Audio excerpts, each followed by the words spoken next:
తెలంగాణ రాష్ట్రాన్ని కేంద్ర ప్రభుత్వం ప్రకటించడానికి ముందు డిసెంబర్ 9 నాడు ఒక ప్రకటన చేసిండు చిదంబరం. తెలంగాణ ప్రాసెస్ స్టార్ట్ చేస్తాం, తెలంగాణ ఇవ్వబోతున్నాం అని చేయంగానే ఆంధ్రలో ఉద్యమం లేచింది. ఆంధ్ర ఉద్యమాన్ని తెలంగాణ ఉద్యమాన్ని వీళ్ళు బేరీజ్ చేసుకోలేక అదే డిసెంబర్ 23 నాడు ప్రకటన వెనుకకు తీసుకున్నారు. వెనుకకు తీసుకున్న క్రమంలో అంటే తెలంగాణ వచ్చింది, ఇక ముందరికి వచ్చింది, వాకిట్లా ఉంది, మన భవిష్యత్తులు బాగుపడబోతున్నాయి అనే ఒక ఆశలు చిగురించిన తరుణంలో సంతోషపడ్డ క్రమంలో వెనుకకు తీసుకుంది గవర్నమెంట్. అప్పుడు చాలామంది ఉద్యమకారులు అసలు ఆత్మహత్యలకు పునాదేసింది ఆ ప్రకటన. డిసెంబర్ 23 తర్వాతనే ఆత్మహత్యలు మరింత పెరిగినాయి, మరింత నైరాశ్యం వచ్చింది తెలంగాణ యువతలో. ముఖ్యంగా చదువుకునే పిల్లల్లో, మీలాంటి కళాకారుల్లో, ఊరూరు తిరిగి కళాకారులు జీవితాలు, ఆ ప్రజల్లో ఉన్న ఆశ, అంటే తెలంగాణ పట్ల ఉన్న ఆశని, వాళ్ళ ఆశయాలను తెలుసుకునే క్రమంలో మీరు పడ్డ ఆవేదన అంతా ఇంత కాదు. అయితే డిసెంబర్ 23 తర్వాత మీరు పడ్డ బాధ ఎటువంటి బాధ అంటే తెలంగాణ ఇక రాదేమో, తెలంగాణ కోసం ఇంకే పోరాటం చేయాలి, సాయుధ పోరాటం చేయాలన్నా ఇంతకుముందు చేసినట్టుగా, సాయుధ రైతాంగ పోరాటం జరిగినట్టుగా తెలంగాణ గురించి కూడా సాయుధ పోరాటం చేసే పరిస్థితి ఒకటి వస్తుందా అనే ఒక సందిగ్ధంలో ఉన్న దశలో మీ ఆలోచన విధానం ఏముండే? ఇప్పుడు ఏం చేసిందన్న అంటే కేంద్రం ఏం చేసిందంటే, ఇప్పుడు అన్నం పెట్టి ఇస్తారు ముందలు పెట్టి ఏమంటే గుంజి లాక్కుందన్న, కడుపు రగిలిపోతుంటుంది అనమాట. అంటే ఇక అది తెలంగాణ వచ్చిన తెలంగాణ సంతోషం అదేది ఆరక ముందుకే పోయింది. పోయేసరికి ఇప్పుడు మాకేమనిపిస్తుంది అంటే ఇక ఏది లేదు, ఇక ఉద్యమాలే శరణ్యం. ఈ చిదంబరం మాట మాయమా, ఇది ఎవరి మాయ, ఇది నెహ్రూ మాట మాయమా, చిదంబరం మాయ అన్నట్టు ఇది అంతా చిదంబరం మాయ అయిపోయింది. అప్పట్లోనే ఆ టైంలోనే మిత్రన్న ఒక మంచి పాట రాసిండన్న. ఏం పాట అంటే ఇక అంటే ఇక అందుకోర గుదుపలు ఇక ఈ టైం ఇక ఇన్ని రోజులు శాంతియుతంగా చేసినారు, ఇక నుంచి ఇక తెలంగాణ ఉద్యమం ఉవ్వెత్తున రావడానికి కూడా కారణం ఈ డిసెంబరు 9 ప్రకటన వెనకకి తీసుకోవడం మాత్రం. ఆ టైంలో నేను అరుణోదయంలోనే ఉన్నా. ఆ టైంలో మిత్రన్న గారు రాసిర్రు ఆ పాట చిదంబరం. నెహ్రూ మాట మాయ, చిదంబరం మాయ, పార్లమెంటు మాట గంగ పాలైపాయే, ఉద్యమాలే మాకు శరణ్యమైపాయే, డప్పుల్లాయే దరువైరా, డప్పుల్లాయే దరువైరా, ఎద నిండా తెలంగాణమురా. ఇప్పుడే మనమేమి చెయ్యాలే తండ్లాట, ఓట్లొక్కటైతే సరిపోవునా, పోరాటానికి సరితూగునా, అప్పుడే త్యాగాల తడియారిపోయేనా, అంతరి యుద్ధాల మాటాయనా, మధ్యంతరానికి బాటాయనా. అయితే తెలంగాణ కాదంటే దేశము అప్పుడే ఏదోటి తేలేనురా, తప్పాక మన పాలన వచ్చేనురా, విడివిడిగా ఉందామా మనం ఓడిపోదామా, అందరం ఒక్కటై సాధించుకుందామా, చెప్పరా తమ్ముడ చేదైన మింగేము, డప్పుల్లా ఏ దరువైరా, డప్పుల్లా ఏ దరువైరా, ఎద నిండా తెలంగాణమురా. రాజీనామా చేసి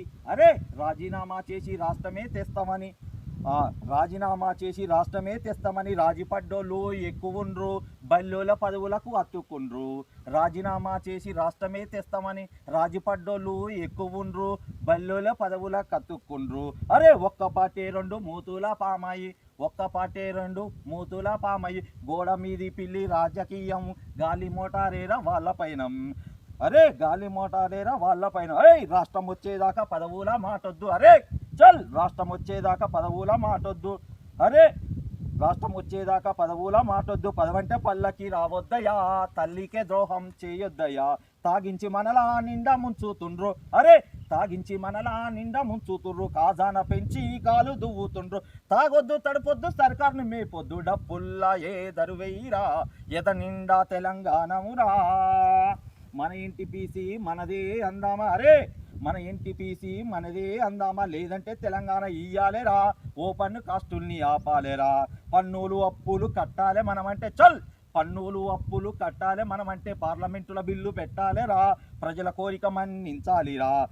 ఖనిజాలు కార్వీలు దోసుకుంటామంటే కావాలుండి అడ్డుకుంటామురా, అటో ఇటో తెలుసుకుంటామురా, కోల్పోయినామా కొలువునివ్వాలంటూ, నష్టపరిహారం చెల్లించాలంటూ, హైదరాబాదు మా గుండెకాయంటూ, డప్పుల్లా ఏ దరువైరా, ఎద నిండా తెలంగాణమురా, డప్పుల్లా ఏ దరువైరా, ఎద నిండా తెలంగాణమురా.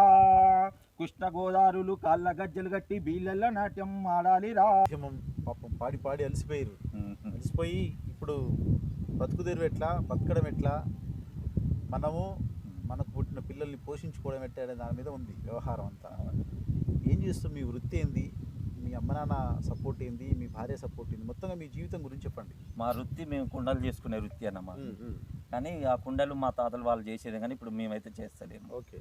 అయితే వృత్తిపరంగా కూడా మేము కొద్దిగా ఆ వృత్తి వాళ్ళు కుండలు చేసి అమ్ముకొని ఉండేది కదన్నా.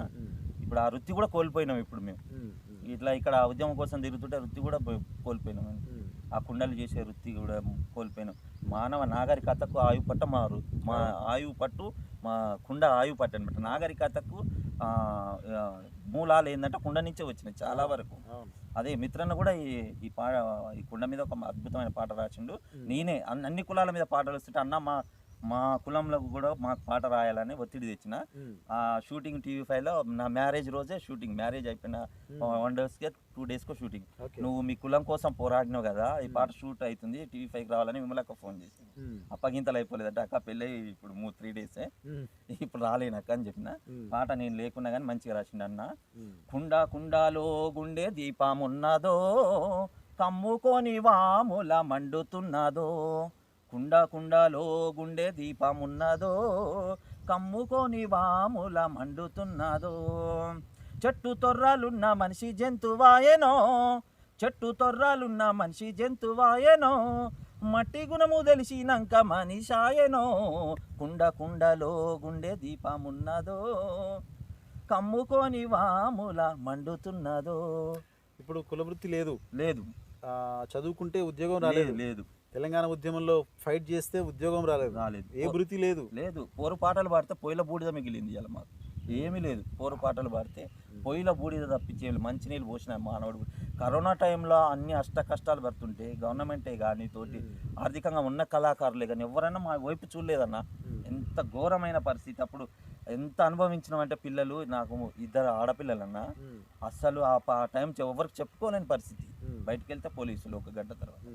ఎంతో మంది ప్రైవేటు ఉద్యోగస్తుల కన్నా అవి బియ్యం అవి ప్రకటించింది, కానీ ప్రభుత్వం కనీసం కళాకారులకి ఒక ఆదుకుందాం. మరి తెలంగాణ ఉద్యమంలో ప్రముఖ పాత్ర పోషించింది. ఏ ఉద్యమానికైనా సాంస్కృతిక ఉద్యమం తోడుగా ఉండాలి.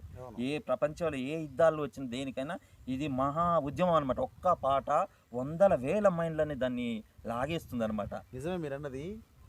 తెలంగాణ ఉద్యమ సమయంలో క్లాక్ టవర్ సెంటర్లో డైలీ రాస్తారోకో జరిగేది. అవునన్న. అంటే ప్రతిరోజు ఎవరో ఒకరు ధర్నా చేసేవాళ్ళు. అయితే ఆ ధర్నా చేసే వాళ్ళు వివిధ సంఘాల వాళ్ళు. అవును. అన్ని హమాలీల దగ్గర నుంచి దాదాపు IAS ఆఫీసర్ దాకా ధర్నాలు చేసి, అవునండి, ఎవరికి వాళ్ళు చేసేది. కానీ అందరూ ధర్నా చేసేటప్పుడు ఆడ ఒక్కడనే కళాకారుడు ఉండేవాడు. అవును. అందరికి ధర్నా, ఎంతమంది ఏం మాట్లాడినా, ఎంతమంది స్పీచ్ ఇచ్చినా, కళాకారుడు ఒక పాట పాడితే ఆడ ఊపు వచ్చేది. అంటే కళాకారుల పాత్ర మరవలేనిది. ఉద్యమంలో ఎట్లా మర్చిపోతారు సార్ కేటీఆర్? మా నిరుద్యోగులంతా పోయి, సార్ మేము ఉద్యమంలో పాల్గొన్నాం సార్, మమ్మల్ని చూడండి. ఇంకెక్కడి 500 మందికి ఇచ్చినాం కదా, 500 అయిపోయినాయి. అంటే 500 మంది కొట్లాడితేనే తెలంగాణ వచ్చిందా? మేము పాల్గొనలేదా? మేము ఆడలేదా? ఎగిరి దుంకలేదా? ఇది ఎక్కడ అన్యాయం సార్? అందుకనే ఆ ప్రభుత్వం కూలిపోయింది సార్. మీరు ఏమన్నా అనుకోండి, నన్ను మీరు ఎట్లా అనుకోని ఆ ప్రభుత్వానికి కూలిపోవడానికి ప్రధాన కారణం అదే. నిరాదరణ అంటే ప్రజల పట్ల ఉండవలసిన కనీస పరస్పర బాధ్యతని వాళ్ళు మెయింటైన్ చేయలేదు. గెలవడం అనేది పెట్టుకున్నారు. ముఖ్యంగా మీరు అన్నట్టుగా కేసీఆర్ని కానీ ప్రభుత్వాన్ని కానీ కూలిపోవడానికి గల మొదటి బీజం ఉప ఎన్నికలు బీజం వేసినాయి. ఉప ఎన్నికల దగ్గర నుంచి మేము గెలుస్తున్నాం, మేము ఏం చేసినా నడుస్తుంది, కళాకారులను విస్మరిద్దాం, కళాకారుల కడుపు కొడదాం, మమ్మల్ని ఆదరిస్తూనే ఉంటారు జనం అనే దానికి వచ్చి. ఎస్, మీరు అన్నట్టుగా మీ అటువంటి వాళ్ళు ఎందరిదో ఉసురు తెలిగింది తప్పకుండా. మా పిల్లలు మాది మేము అసలు కరోనా టైంలో చెప్పుకోలేని పరిస్థితి అన్న. అసలు అలాంటి అనుభవం. అలాంటప్పుడు కనీసం ఎందుకు గుర్తు రాస్తారు ప్రభుత్వానికి? కళాకారులు ఉద్యమంలో ప్రముఖ పాత్ర పోయించిరే.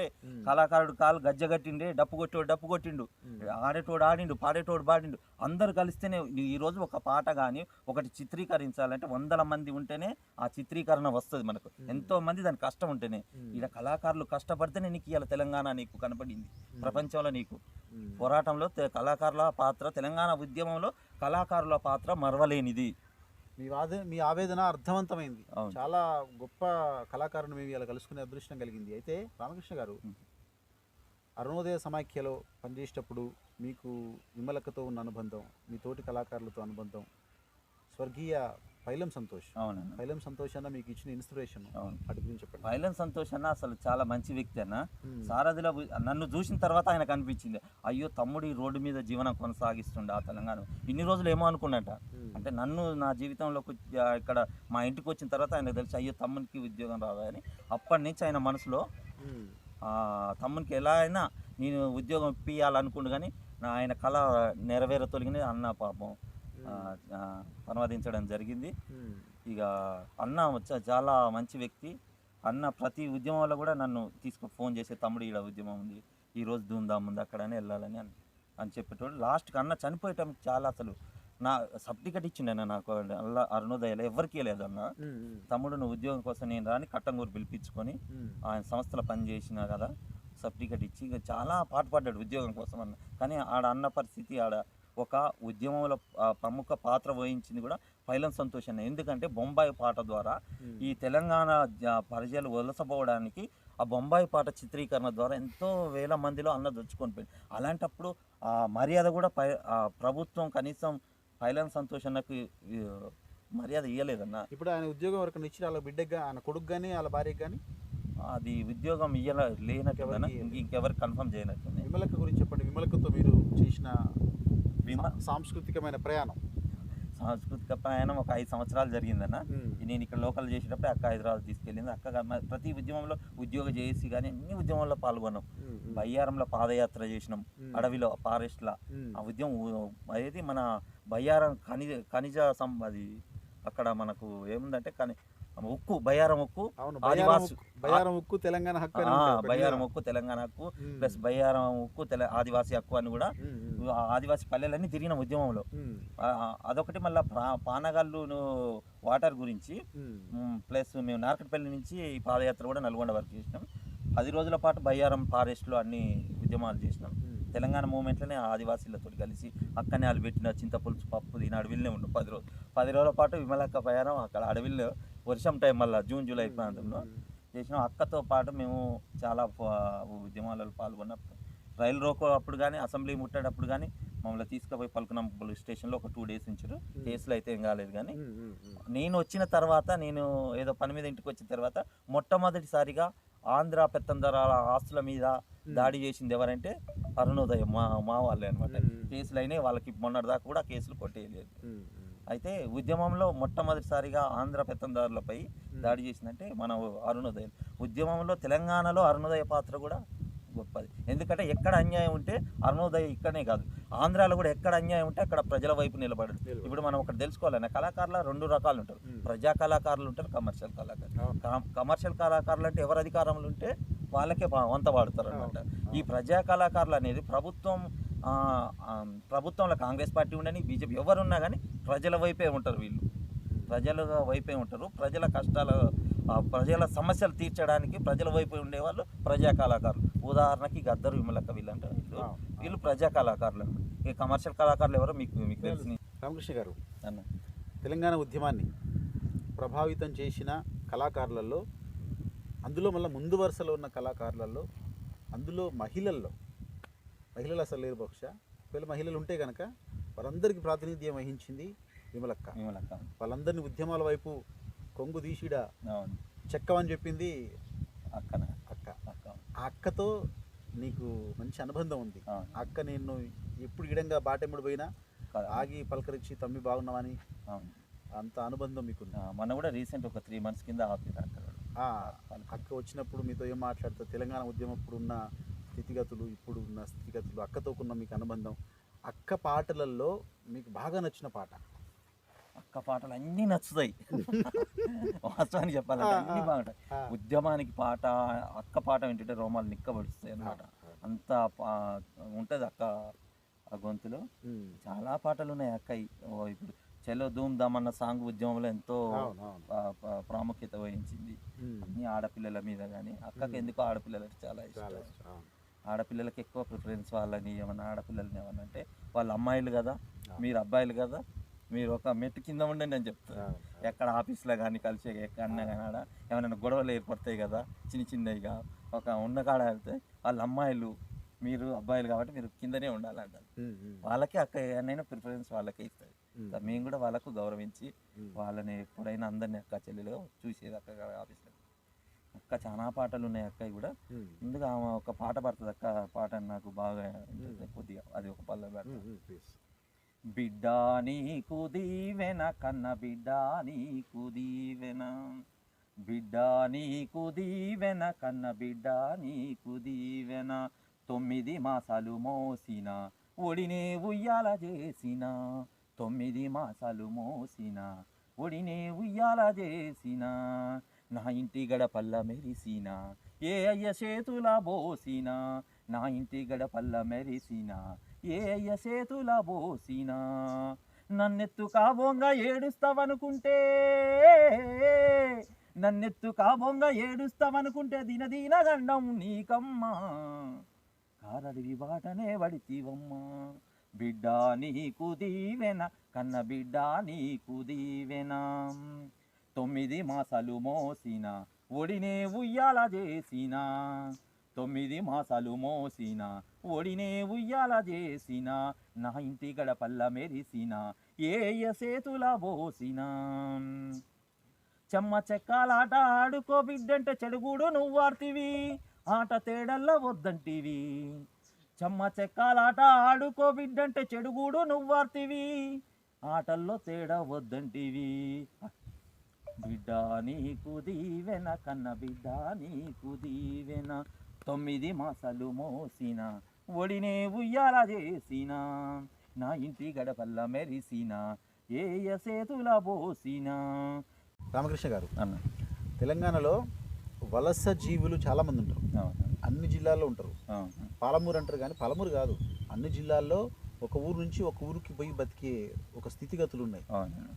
దురదృష్టం ఏంటంటే తెలంగాణ వచ్చినాక కూడా ఇప్పటికీ ఆ స్థితి ఉందనుకోండి, అది వేరే విషయం. అయినప్పటికీ అంటే నల్గొండ కాయ ఉన్న వాళ్ళేమో కాలువ కిందికి పోతారు, మిరియాలగూడెం కాయ కోతలకు పోతారు, కొందరేమో బెజవాడకు చెరుకు కొట్టబోతారు, కొందరేమో ఇటు సూరత్ బొంబాయి అటు పోతారు.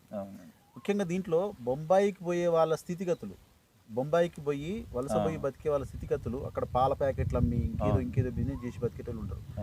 బొంబాయికి వలస పోవడం అనేది చాలా టిపికల్ సమస్యలు ఉన్న వాళ్ళు మాత్రమే పోతారు. వాటి మీద ఏదైనా ఒక పాట ఉంటే పాడండి. ఈ బొంబాయి వలస పోవడాన ఇప్పుడు అన్ని రాష్ట్రాల్లో, తెలంగాణ అసలు అన్ని రాష్ట్రాలకు వలస పోయారు. ఎక్కువ శాతం అయితే ముంబైలోనే ఉంటారు అందరు. మన తెలంగాణ వాళ్ళు ముంబైలో కూడా ప్రధాన పాత్ర పోషించారు. ఎక్కడైనా మన తెలంగాణ వాళ్ళు పాత్ర పోషించారు. మన తెలంగాణ కార్మికుల స్వేదం ముంబైలో ఉన్నారు. ఇప్పుడు ఈ వలస బతుకుల మీద కూడా మీరు రాసినటువంటి సిబ్బి బుక్లో కూడా కాల్వ కింద అయితే నాకు నిజంగా కళ్ళకు కట్టినట్టుగా అనిపిస్తుంది. అది ఆ కాల్వ కింద నేను మీ బుక్ మొత్తం చదివిన నేను, అప్పుడు నిజంగా ఏ విధంగా జరిగిందో అది కళ్ళకు కట్టినట్టు మీరు రాసి ఆ బుక్లో చూసారు. మీ బుక్ మొత్తం నేను చదివినాను. కాల్వ కింద అది అద్భుతం. మన తెలంగాణలో నిజం జరిగినట్టే ఒక సినిమా, అది కవిత్వం చదువుతుంటే కళ్ళ ముందర కనబడుతుంది అది ఒక సినిమాలో. అంటే మన వాళ్ళు ముంబైకి కూడా ఎక్కువ పోతారు అనమాట. అయితే అరుణోదయల ముంబై గురించి కూడా మంచి పాట ఉండే, నేను ఉద్యమం చేసినప్పుడు. ముంబై గట్టిన తెలుగు శిల్పులం, ఆ ముంబాయికి దత్తా పుత్రులం, ఓ ముంబై గట్టిన తెలుగు శిల్పులం, ఆ ముంబాయికి దత్తా పుత్రులం, ఆ రాజుల కాలం నుండే ఆ రక్షణ్ దుర్గలు గట్టి, శివాజీ కొలువుల చేరి రాయి గడుపు రాళ్ళెత్తి, జీజి మాత దీవెనలందుకొని ఈ దక్కని భూమిల కలిసి పోతిమి, ఓ ఈ దక్కని భూమిల కలిసి పోతిమి, ఓ ముంబై గట్టిన తెలుగు శిల్పులం, ఆ ముంబాయికి దత్తా పుత్రులం, ఓ ఆ ముంబాయికి దత్తా పుత్రులం, మా తాతల చెమటలతోటే ఈ తారాకాంతుల మేడ, మా తాతల చెమటలతోటే ఆ తారాకాంతుల మేడ, మా అయ్యలు తట్టలు మోస్తే, మా అయ్యలు తట్టలు మోస్తే ఈ నల్ల త్రాసుల రోడ్లు, మా సేంద్రం సంద్రం ఒక్కటాయ గదరా, అది కామటిపురమై వెలసినాదిరా, ఓ అది కామటిపురమై వెలసినాదిరా, ముంబై గట్టిన తెలుగు శిల్పులం, ఆ ముంబాయికి దత్తా పుత్రులం, ఓ ఆ ముంబాయికి దత్తా పుత్రులం. 12 స్తంభాల పందిట్ల ఉయ్యాల పడుకున్న సాంబయ్య లెగరా, లెగరా నా తండ్రి లెగరా, పరమాత్మ లెగరా. 12 స్తంభాల పందిట్ల ఉయ్యాల పడుకున్న సాంబయ్య లెగరా, లెగరా నా తండ్రి లెగరా, పరమాత్మ లెగరా. వెన్నీళ్ళు సన్నీళ్ళు ఏకము చేసినము స్నానమాడగ నువ్వు లెగరా, లెగరా సాంబయ్య లెగరా, మా అయ్య లెగరా, మా తండ్రి లెగరా. వెన్నీళ్ళు సన్నీళ్ళు ఏకము చేసినము స్నానమాడగ నువ్వు లెగరా, లెగరా మా అయ్య లెగరా, పరమాత్మ లెగరా. మా తల్లి పార్వతి వచ్చి ఉన్నది నాట్యమాడ నువ్వు లెగరా, లెగరా పరమాత్మ లెగరా, మా అయ్య లెగరా. 12 స్తంభాల పందిట్ల ఉయ్యాల పడుకున్న సాంబయ్య లెగరా, లెగరా పరమాత్మ లెగరా, మా అయ్య లెగరా, లెగరా పరమాత్మ లెగరా, మా అయ్య లెగరా. గరల కంటూడని నేనంటూ ఉంటే గంగిరెద్దులోడు కదరా, లెగరా మా అయ్య లెగరా, మా తండ్రి లెగరా, పరమాత్మ లెగరా. సాములోరు అని నేను మొక్కుతుంటే సన్యాసి అంటారు కదరా, లెగరా మా తండ్రి లెగరా, పరమాత్మ లెగరా. 12 స్తంభాల పందిట్ల ఉయ్యాల పడుకున్న సాంబయ్య లెగరా, లెగరా మా తండ్రి లెగరా, పరమాత్మ లెగరా, లెగరా పరమాత్మ లెగరా, మా అయ్య లెగరా. రామకృష్ణ గారు, అన్న కళాకారునిగా రానున్న కాలంలో మీరు చేయబోయే కార్యక్రమాలు ఏంటి? ఇప్పటివరకు మీరు చేసిన కార్యక్రమాలు అంటే ఏమైనా సీరియల్స్ కానీ, షార్ట్ ఫిల్మ్స్ కానీ, ఏమైనా ఫేస్బుక్లో రీల్స్ కానీ, ఈ మధ్య ఏదో సినిమా కూడా చేసినట్టు నకరికల్లో షూటింగ్ జరిగింది, పోలీసు వారి హెచ్చరిక అని ఒక సినిమా. పోలీసు వారి హెచ్చరిక అది నాకు తెలుసు. ఏం కార్యక్రమాలు చేయబోతున్నారు కళాకారుడిగా మొత్తంగా మీ ఫ్యూచర్ ప్లానింగ్ ఏంది? నేను దాదాపు ఒక 20 షార్ట్ ఫిల్మ్స్ దాకా నటించిన. అయితే చాకలి ఐలమ్మ మూవీలో కూడా మంచి మెయిన్ క్యారెక్టర్ వచ్చింది, కానీ వాడ కొద్ది ఆర్థికంగా ఇబ్బందులు ద్వారా మనీ అడిగిర్రు. మనీ ఇవ్వలేకపోవడంతో మామూలు క్యారెక్టర్ చేసిన. ఫస్ట్ థియేటర్ మూవీలో చాకలి ఐలమ్మ చేసిన షార్ట్ ఫిల్మ్స్. ఎర్రయాదగిరి ఆధ్వర్యంలో ఒక 5-6 షార్ట్ ఫిల్మ్లు జానపద చిత్రాలలో నటించిన. మంచి ఆ సార్ నన్ను ఫోన్లో వాయిస్నే నాకు క్యారెక్టర్ ఇచ్చిండు అనమాట. తన సినిమా అతను ఏ క్యాసెట్ తీసినా ఆ క్యాసెట్లో నన్ను ఉంచేవాడు తప్పకుండా. నేను అవకాశాల కోసం అప్పుడు వచ్చినటువంటి టిక్ టాక్ లో 5,000 పైచిలకు వీడియోలు చేసిన. అవకాశాల కోసం వెతుకుంటుంది, ఆకలి కడుపులో మంట కదా, బతుకు కోసం చేసిన. నాకు టైం పాస్ కోసం చేస్తలే, నేను రీల్స్ చేస్తున్నా అంటే ఇంటికి పని పాట లేదు, పని కాట కదా, నాకు కడుపు కాలుతుంది, ఏమన్నా అవకాశం వస్తుందేమన్న ఉద్దేశంతో అది చేసిన. 5,000 పైచిలకు అలా రీల్స్ చేసిన. ప్రస్తుతం ఇన్స్టాగ్రామ్లో తెలంగాణ రామకృష్ణ అనే ఐడి మీద ఒక 3,000 పైన వీడియోలు చేసిన. అది నిజం నిష్ఠూరంగా ఉంటుందని ఏందో అన్న, ఉత్త పనికిమాలిన వీడియోలకి ఫాలోవర్స్ వస్తారు, కానీ నీతి నిజాయితీగా చేస్తే ఇప్పుడు నాకైతే సారథులు ఎట్లా ఉద్యోగం ఇవ్వలేదో అందులో కూడా ఫాలోవర్స్ రావట్లేరు. నీతి నిజాయితీగా తెలంగాణ సామాజిక సంబంధించినటువంటి వీడియోస్ ఇప్పటికీ నాది తెలంగాణ రామకృష్ణ ఐడిలో 3,000 వీడియోలు కూడా చేసినా కానీ ఫాలోవర్స్ తక్కువ అనమాట. అయితే ఆకలి కడుపులో మంట కదా మనకు. ఇప్పుడు ఏం చేయబోతున్నారు? ఇప్పుడు రీసెంట్లీ బెల్లి ఆదన్న గారు ఒక పోలీస్ వారి హెచ్చరిక మూవీ ఉంది, దాంట్లో సాంగ్ హీరో గారు ఎమ్మటి చేసిన ఇదేమి రాజ్యం అనే సాంగ్ ఒకటి నక్కరకల్లో షూట్ చేశారు. అది రీసెంట్లీ చేసిన అనమాట. దాదాపు 20కి పైగా షార్ట్ ఫిలిమ్స్ చేసిన. అంబటి వెంకన్న గారి అయితేంది, ఎర్ర యాదగిరి గారి అయితేంది, చాలా చిత్రాలు చేసిన. అవకాశాల కోసం ఎదురు చూస్తున్నాను అనమాట. కానీ నాలాంటి నిరుపేదకి ఎవరు అవకాశం ఇవ్వడం లేదు. మరి మీకు నచ్చకనా మరి ఏమిటికో డబ్బున్న వారికి అవకాశాలు ఇస్తారా, డబ్బు లేని వారికి అవకాశాలు ఇస్తారా? మరి ఇప్పుడు వచ్చిన కాంగ్రెస్ పార్టీ అయినా మరి కళాకారులను గుర్తించి నాకు తెలంగాణ సాంస్కృతిక సారథిలో మాకు ఉద్యోగం ఇచ్చి నన్ను నా పిల్లలని బతికిస్తారని ఆశిస్తూ ఎదురు చూస్తున్నాను. ఇప్పటికైనా గవర్నమెంట్ కానీ ప్రభుత్వం కానీ అందరూ నన్ను గుర్తించాలి, గ్రామస్తులు కూడా గుర్తించాలి. గ్రామస్తులు కూడా మీ ఆవేదనను అర్థం చేసుకొని ప్రభుత్వం ఖచ్చితంగా మీకు ఏదో ఒకటి చేస్తుంది.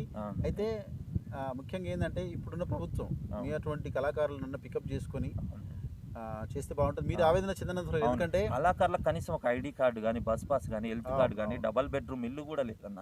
ఇప్పుడున్న గవర్నమెంట్ కళాకారులకి ఒక ID card, health card, bus pass వాళ్ళని గుర్తించి వాళ్ళకు సర్టిఫికెట్ ఇచ్చి ఒక కార్డు ఇచ్చి వీళ్ళకి ఉద్యోగం అంటే ఇవ్వకపోతే ఈ స్పెషల్ ఈయన కల్పించి మా పిల్లల బతికించి ఆదుకుంటారని ఆశిస్తున్నామన్న. అందరూ గుర్తించాలి, గ్రామస్తులు కూడా అందరూ గుర్తించి మాకు ఆధారం చూపించాలని కోరుకుంటున్నాను.